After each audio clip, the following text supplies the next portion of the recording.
bersyukur kehadirat Allah Subhanahu wa taala yang telah melimpahkan rahmat, taufik, hidayah dan inayahnya sehingga kita semua bisa diringankan kaki kita masih dalam kesempatan ibadah sholat subuh yang merupakan ibadah sholat yang insya Allah jika kita istiqomah melaksanakannya, ibadahnya, pahalanya adalah dunia dan seisinya. Salawat serta salam tetap kita sanjungkan, kita sampaikan kepada junjungan kita Nabi besar Muhammad SAW yang kita nantikan syafaat yaumil akhir. Pada kesempatan subuh pagi ini, yang ini merupakan kesempatan yang kedua. Yang kemarin mohon maaf kami tidak bisa karena ada kesempatan kegiatan bersama Bapak Pangdam. Dan hari ini pun kenapa setiap kali kami disettingkan untuk jamaah subuh di sini, dan sebenarnya hari ini pun hampir tidak bisa karena Bapak Pangdam pun insya Allah hadir di sini pagi ini. Makanya insya Allah masih ada 25 menit atau sekitar 20 menit sebelum kami menjemput beliau di PT Arun. Beliau alhamdulillah pagi ini akan hadir di Lok Sumawe dalam rangka menerima pulangnya Satgas Yonif 114 Raider yang telah selesai melaksanakan tugas di Papua, dan alhamdulillah semuanya dalam keadaan sehat walafiat. Bapak Ibu yang dirahmati oleh Allah, sebenarnya kami bukan ustadz, tapi memang banyak pengalaman yang membuat kami akhirnya berusaha untuk menyampaikan maidah hasanah, dan semoga ini bisa kita pedomani bersama, terutama kami sendiri. Pengalaman-pengalaman yang saya rasakan sampai dengan hari ini membuat kami memberanikan diri, walaupun kami sebenarnya santri yang lari-lari. Dulu berawal dari 12 tahun, umur 12 tahun saya adalah anak yatim, ditinggal oleh ayah, almarhum ayah. Kemudian alhamdulillah di situ banyak alim ulama, banyak kiai yang sebenarnya kami mau mondok, tetapi oleh ibu tidak boleh mondok langsung di pesantren.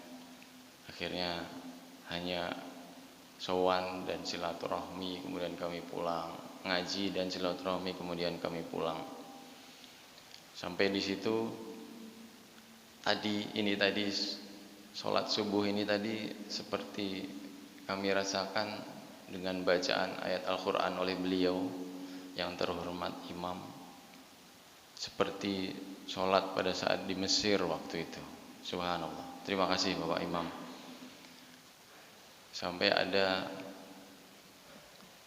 ayat sajadah yang dibacakan, kemudian kita sujud bersama-sama mengagungkan nama Allah, kita kembali lagi berdiri seperti di negerinya para nabi. Ya, sholatnya seperti ini Pak. Alhamdulillah pada saat dulu kami jadi anak yatim, kami mendapatkan ilmu dari para ulama yang kebetulan bernasab langsung kepada Rasulullah.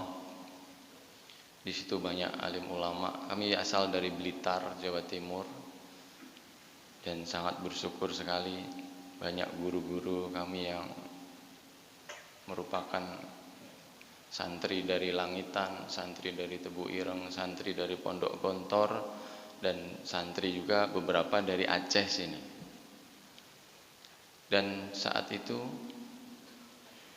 alhamdulillah saat kecil itu, anak yatim itu yang saat kami alami itu, insya Allah kita istiqomah puasa Senin Kemis, sambil selalu saya berdoa kepada Allah hal-hal yang tidak mungkin. Tema yang saya sampaikan pada kali ini adalah ridho Allah wiridho walidain. Ridhonya Allah adalah ridho orang tua kita. Apapun yang disampaikan oleh orang tua, insya Allah jika kita dengan tulus ikhlas mentaatinya, itu adalah ridhonya Allah. Ridhonya Allah akan turun, Bapak Ibu semuanya. Yang saya lakukan sampai dengan saat ini, bagaimana seorang anak yatim dulunya, kemudian kami dilarang untuk mondok waktu itu karena ibu tidak ada yang menemani. Kami pun patuh dan taat.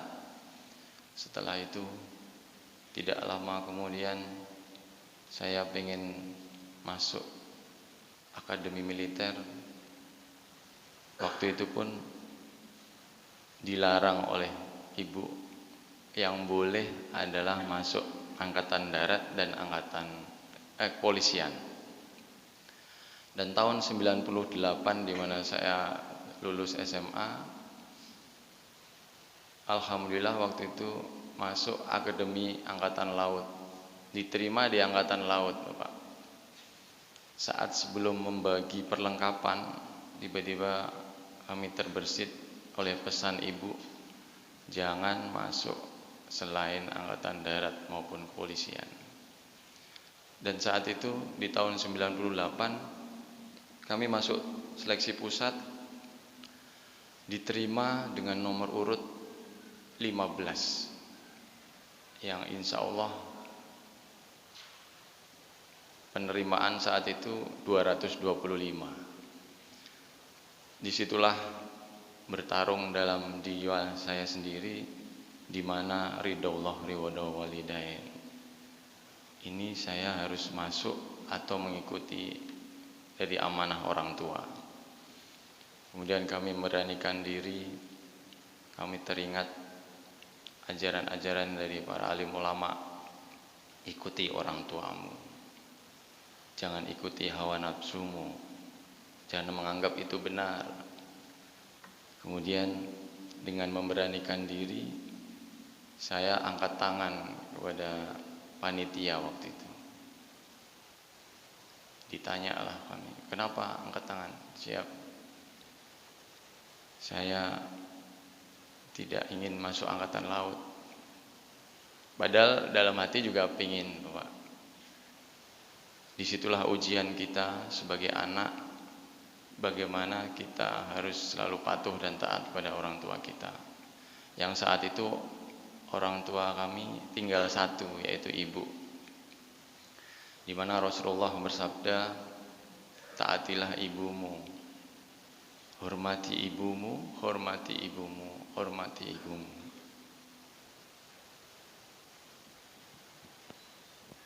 Baru hormati ayahmu.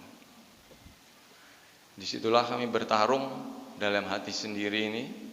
Akhirnya saya menolak keputusan yang ada waktu itu dan saya angkat tangan. Oleh sebagian jenderal yang ada di depan kami waktu itu, kami dipersalahkan. Kenapa sudah diterima kok ingin keluar? Saya bilang waktu itu, saya ingin menemani ibu saya. Loh, kenapa kamu daftar kalau ingin menemani ibumu? Tiba-tiba kami ingin menemani ibu saya. Saya tidak ingin di situ kok tidak mau masuk angkatan laut, masuknya kok angkatan darat. Karena itu amanah dari ibu.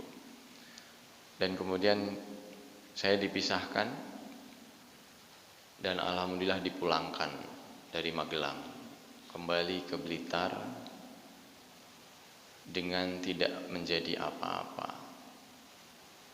Begitu pulang kami langsung sungkem pada ibu.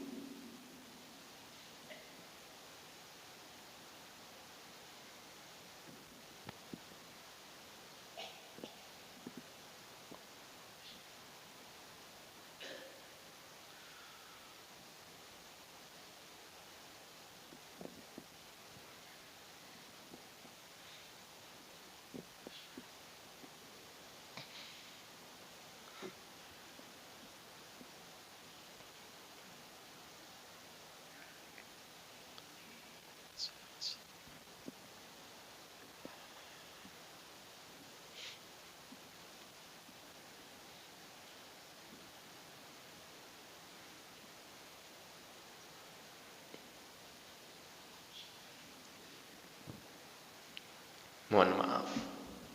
Semoga ini menginspirasi kita semua. Kemudian kami sungkem atau bersujud memegang kaki ibu. Dan alhamdulillah itu merupakan pilihan yang terbaik dari Allah. Kadang kita menyangka bahwa apa yang ada di dunia, yang di depan kita adalah yang terbaik buat kita. Padahal tidak, Bapak Ibu. Kita lupa bahwa orang tua kita perlu kita taati bersama. Saat itu saya menyangka bahwa selesailah masa depan itu. Ternyata tidak, Bapak Ibu. Begitu kita menolak dan begitu kita mentaati orang tua kita, insya Allah ridho Allah akan turun, Bapak Ibu.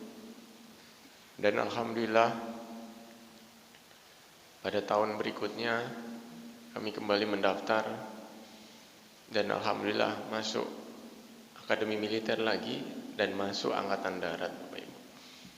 Tapi itulah ketika kita sudah diatur semua di Lauful Mahfuz, begitu kami masuk angkatan darat, lulus akademi militer, kembali kami masuk menjadi seorang penerbang yang dilarang oleh ibu kami sendiri. Kami seorang penerbang, walaupun angkatan darat, latihan penerbang, latihan terbang. Saya punya rating helikopter Bell 412. Di situ kembali ibu melarang saya untuk menjadi seorang pilot. Memang disinilah berat ketika kita menjalani kehidupan di dunia.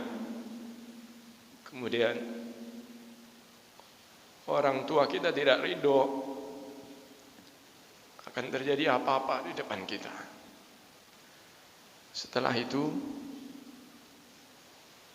ibu kami almarhum, beliau puasa bukan Senin Kemis lagi, tapi puasa Daud. Semua puasanya yang dilakukan oleh Rasulullah SAW dilakukan oleh beliau, hanya untuk agar Allah ridho kepada anaknya. Saat kami latihan terbang di jam terbang yang sekitar ke 300 jam terbang, disitulah terbayang wajah ibu kami. Beliau puasa Daud, satu puasa, satu hari tidak, satu puasa, satu hari tidak, hanya untuk supaya Allah mengabulkan permintaan beliau. Dan pada saat kami turun terbang, diberikan informasi oleh sekolah kami bahwa sekolah di Semarang, bahwa ibu dalam keadaan koma di saat beliau puasa. Di situ seperti sudah habis dunia ini. Dan disitulah bertarung lagi bagaimana Allah menentukan hidup kita. Tapi tidak, Bapak Ibu, tetap kita sayang pada orang tua, tetap kita ridho pada orang tua, insya Allah Allah ridho. Setelah itu kami izin pulang, karena memang niatnya almarhum ibu kami supaya anaknya bekerja dengan aman. Waktu itu memang kalau jadi pilot banyak pesawat yang jatuh, makanya ibu sampai dengan akhir hayatnya beliau puasa Daud. Begitu kami pulang, ternyata terbayang bahwa ibu sudah tiada. Dan di situ saat itu kami sedang mengajukan nikah, Bapak Ibu. Memang perjalanan hidup ini membuat kita semua terbentuk bagaimana tidak bisa disamakan satu dengan yang lain. Begitu kami sampai di Blitar, ibu sudah terbujur kaku di rumah sakit, saya berusaha untuk bersabar, mendalami itu sebagai hal yang sudah diatur di Lauhul Mahfuz oleh Allah. Jadilah kami seorang anak yatim piatu saat itu. Dan saat kami mengurus jenazah beliau, menjelang berangkat ke kubur beliau, menjelang kami menurunkan jenazah beliau ke liang lahat, ternyata para alim ulama guru kami sudah ada di situ. Dan ternyata orang tua ibu kami memberikan wasiat agar kami dinikahkan di depan jenazah beliau.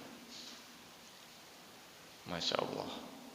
Ternyata di akhir hidup beliau, yang kalau saya pikir sampai sekarang hanya untuk menjadikan anaknya tidak dalam keadaan bahaya, sampai beliau rela untuk mengorbankan diri beliau untuk berpuasa yang sesuai dengan takdir Allah, itu menghantarkan beliau menuju hari terakhir beliau. Kami berusaha untuk tidak meneteskan air mata saat itu. Dan saat jenazah ibu kami sebelum berangkat, disitulah kami nikah, Bapak Ibu. Nikah yang merupakan ijab dan qabul wasiat dari almarhum ibu kami. Setelah kami dinikahkan, yang saat itu rasanya hampa sekali, kami melangkah ke liang lahat untuk menurunkan jenazah ibu kami. Tidak satu tetes air mata pun turun saat itu, karena kami tahu bahwa tetesan air mata saat orang tua kita diturunkan ke liang lahat akan menambah beban beliau. Setelah kami turunkan, alhamdulillah, semoga beliau husnul khotimah, beliau tenang di alamnya, beliau dimuliakan oleh Allah. Dan alhamdulillah, pada kesempatan berikutnya hidayah dan ridha Allah turun, Bapak Ibu.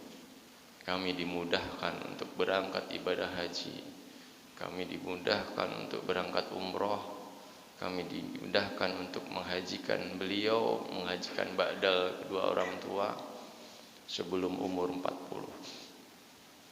Disitulah kenapa sampai detik ini kami berusaha untuk selalu tidak mendikte Allah. Mungkin ini bisa menjadi pelajaran kita semua, bahwa apapun yang terjadi, selama kita berpegang teguh pada Al-Quran dan hadis-hadis Rasulullah, kita akan selamat di dunia wal akhirat. Makanya banyak yang bertanya, kenapa Pak Dandim ini kok programnya program agak berat.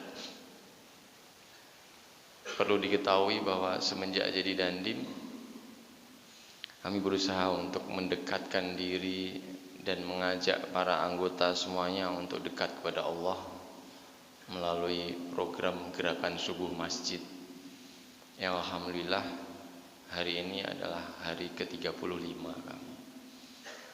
Alhamdulillah kami masih istiqomah beserta anggota semuanya. Disitulah kami mengajak bahwa, saya ulangi lagi, bahwa titik nol kita adalah di masjid, bukan di mana-mana. Kita mulai dari sholat subuh kita, selanjutnya ibadah-ibadah yang lain. Dan alhamdulillah 31 koramil sekarang sudah istiqomah melaksanakan sholat subuh berjamaah di masjid, kemudian melaksanakan program menyayangi anak yatim, di mana satu koramil mempunyai satu anak yatim. Dan alhamdulillah karomah itu muncul, hal-hal baik dari Allah itu muncul, dihindarkan kita seluruh anggota Kodim 0103 Aceh Utara dari mara bahaya. Memang banyak juga yang menyaksikan dan banyak juga yang bersikap Pak Dandim ini paling cuma 30 hari setelah itu selesai. Tapi kami yakinkan di sini bahwa setiap orang punya sejarah, setiap orang punya hal yang tidak bisa disamakan dengan orang lain. Setidaknya ada pernah hal baik yang pernah kita lakukan demi agama kita, sampai dengan kita masuk ke liang lahat, Bapak Ibu. Jikalau Bapak Ibu sekarang menjabat jabatan tertentu, belum pernah mengajak staf Bapak Ibu semuanya, mari kita selesai dari sini, kita ajak staf-staf kita, kita ajak anak istri kita ajak orang-orang yang di bawah wewenang tanggung jawab kita untuk kembali ke jalan Allah. Insya Allah dengan kembali ke jalan Allah, ridha Allah itu akan turun. Terutama marilah kita semua menghormati orang tua kita, bagi yang masih orang tuanya mendampingi kita sampai sekarang. Apabila orang tua sudah meninggal, tetap didoakan Bapak Ibu. Insya Allah ridha Allah akan turun, dan ketika kita mensyukurinya dengan baik, ridha Allah akan turun juga secara berjamaah. Mungkin itu saja Bapak Ibu semuanya yang dapat kami sampaikan. Tidak terasa sudah 25 menit.